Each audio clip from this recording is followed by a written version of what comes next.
நமது பாரத பூமியில் தமிழகத்தில் தஞ்சை மாவட்டம் கும்பகோணம் வட்டம் ஐயாவாடி ஐவர்பாடி என்கிற கிராமத்தில் ஸ்ரீ அதர்வண பத்ரகாளி பிரத்யங்கிரா தேவி திருக்கோயில் ஒன்று அமைந்துள்ளது. அம்பிகை சிம்ம முகத்தோடும் 18 திருக்கரங்களோடும் 4 சிம்மம் பூட்டிய ரதத்தில் லட்சுமி சரஸ்வதியோடு காட்சி தருகிறாள். ஸ்ரீ பிரத்யங்கிரா தேவி ஆங்கிரஸ் பிரத்யங்கிரஸ் என்கிற மகர்ஷிகள் உபாசனை மூர்த்தியாக பூஜித்து 20 அக்ஷரம் கொண்ட மந்திரத்தை ஜபித்து அவர்கள் பெயரை கொண்டு இந்த தேவி விளங்குகிறாள். அருள்மிகு ஸ்ரீ மகா பிரத்யங்கிரா சரபேஸ்வரருடைய நெற்றிக்கண்ணிலிருந்து தோன்றியவள். நரசிம்மம் என்ற கண்டபேருண்டத்தை அடக்கவே அவதரித்தாள். அவள் 1000 முகங்கள், 2000 கைகள், சிவப்பேறிய 3 கண்கள், கரிய நிறம், மிக பருத்த சரீரம், பெருங்கழுத்து, நீலநிற ஆடை, முண்டமாலை, பயங்கரமான புலிநகம் போன்ற கைகளோடு அவதரித்து கண்டபேருண்டம் என்ற நரசிம்மத்தை யுத்தம் செய்து சாப்பிட்டு விட்டாள். அவளே உக்ர பிரத்யங்கிரா. அந்த தேவி சாந்தமடைய சரபரும் தேவர்களும் ரிஷிகளும் துதித்தனர். அவள் விஸ்வரூபம் அடங்கி ஸ்ரீ மகா பிரத்யங்கிரா தேவியாக காட்சி தந்தாள்.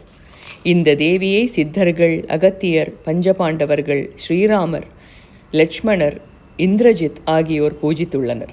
இந்திரஜித் ஸ்ரீராமரோடு யுத்தம் செய்து தோற்றுப்போய் இவ்விடத்தில் அம்பிகையை வழிபாடு செய்தான். அவன் மாயாவியானபடியால் எடுத்திருக்கும் ஸ்மசான பூமியும் பூத பிரேதங்களும் வைத்து நிகும்பலா யாகம் செய்ய விபீஷணர் ஸ்ரீராமரிடம் சென்று இந்திரஜித்தை காணவில்லை. அவன் யாகம் செய்து முடித்துவிட்டால் அவனை ஜெயிக்க யாராலும் முடியாது என்று சொல்ல ஸ்ரீராமர் இவ்விடம் வந்து அம்பிகையை பிரார்த்தித்தார். அம்பிகை ஸ்ரீராமருக்கு அனுகிரகம் செய்துவிட்டு மறைந்து விட்டாள். மேகநாதன் யாகம் செய்ய முடியாமல் பல இடம் தேடி அம்பிகையை காணாமல் யுத்தத்தில் உயிர் பிரியும் தருவாயில் அம்பிகையை பிரார்த்தனை செய்தான். அம்பிகை காட்சி தந்து தர்மமே வெல்லும் என்று சொல்ல எனக்கு ஒரு வரம் வேண்டும் என்று பிரார்த்தித்தான். வேண்டும் வரம் தருகிறேன் என்று சொல்ல மரண, ரிபு, விஷ, வியாதி, தாரித்ய நாசினி என்ற வரத்தை பெற்று அம்பிகை திருவடியை அடைந்தார். இந்திரஜித் வரம் பெற்ற ஸ்தலம் என்றும் புராணம் கூறுகிறது. அவன் வழிபட்ட ஸ்தலம் ஆகையால் இன்றும் 8 திக்கில் மயான பூமியும் ஒரே ஆலமரத்தில் 5 விதமான இலைகளை கொண்ட அதிசய ஸ்தல விருட்சமும் சிம்ம முக காளியையும் இன்றும் காணலாம். பஞ்சபாண்டவர் பூஜித்தபடியால் ஐவர்பாடி என்ற நாமம், சம்பந்தரால் திருக்கோவையில் பாடி 4 என்ற பதிகத்தோடு காரண பெயர் உள்ளது. இந்த தேவியை வழிபாடு செய்தால் பிறரால் ஏவப்படும் ஆபிசார தோஷம், பில்லி, சூன்யம், ஏவல், வைப்பு, ரணம், ரோகம், மிருத்யுபயம், 64 விதமான சாபங்கள், மாத்ருசாபம், பிதிருசாபம், நர, மிருக, பசு, பக்ஷி இவர்களால் ஏற்படும் சாபங்களும் நிவர்த்தியாகும். இந்த தேவியை பற்றி ரிக்வேதத்தில் 48 பஞ்சாதிகள் பெருமைப்படுத்துகிறது. அதர்வண வேதத்தில் சலன சாகை, பிப்பிலா சாகையில் இவளுக்கு மேல் எந்த மந்திரமும் தெய்வமும் இல்லை என்று அதர்வண வேதம் கூறுகிறது. தேவி மகாதேவி மமசத்ருன் விநாச என்றும் குஞ்சி தாங்கிரியில் உமாபதி சிவமும் அழகாகவும் சொல்லியுள்ளார்கள்.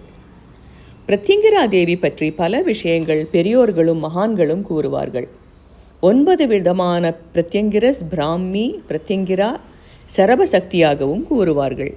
பால பிரத்யங்கிரா, பிராமி பிரத்யங்கிரா, ருத்ர பிரத்யங்கிரா, உக்ர பிரத்யங்கிரா, விபரீத பிரத்யங்கிரா, அதர்வண பிரத்யங்கிரா, சிம்மமுக காளி, மகா பிரத்யங்கிரா என்றும் கூறுவார்கள். பூலிபாணி சித்தர் ரொம்பவும் அழகாகவும் தமிழில் அந்த தேவியை பாடல்களின் மந்திரம் முதல் சொல்லியுள்ளார்கள்.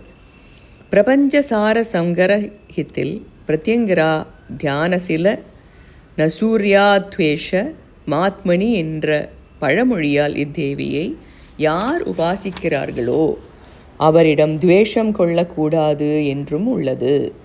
சனி பகவானுடைய குமாரர் குலகன் இந்த தேவியை வழிபட்டுள்ளான். ஜாதகத்தில் ஏற்படும் தோஷங்கள் 3, 6, 8, 12 உள்ள திசைகள், மாந்தி, குளிகன் மற்றும் நவகிரக தோஷங்கள் நிவர்த்தியாகி பல கோடி செல்வங்களும் பெற்று பல்லாண்டு காலம் வாழவும், நோயற்ற வாழ்வும், 16 வித செல்வங்களை அடையவும் இத்தேவியை தரிசித்து அருள் பெற அன்புடன் அழைக்கிறோம். தரிசித்து வழிபட்டோர் பெற்ற பலன்களும் சான்றுகளும் பல உள்ளன. இத்தலம் கும்பகோணத்திலிருந்து தென்கிழக்கே 8 கிலோமீட்டர் தொலைவில் ஸ்ரீ மகாபிரத்யங்கிரா தேவி ஆலயம் உள்ளது. ஆலயம் ஐயாவாடி. இங்கு ஒவ்வொரு மாதமும் அமாவாசை அன்று காலை 10 மணி முதல் பகல் 1 மணி வரை வெகு சிறப்பாக நிகும்பலா யாகம் நடைபெறும். அன்று அன்னதானமும் நடைபெறும். பக்த கோடிகள் அனைவரும் இந்த யாகத்தில் கலந்து கொண்டு தேவியின் திருவருளை பெற்று நிறைவான வாழ்க்கை வாழ்வோமாக. ஜெய் பிரத்யங்கிரா.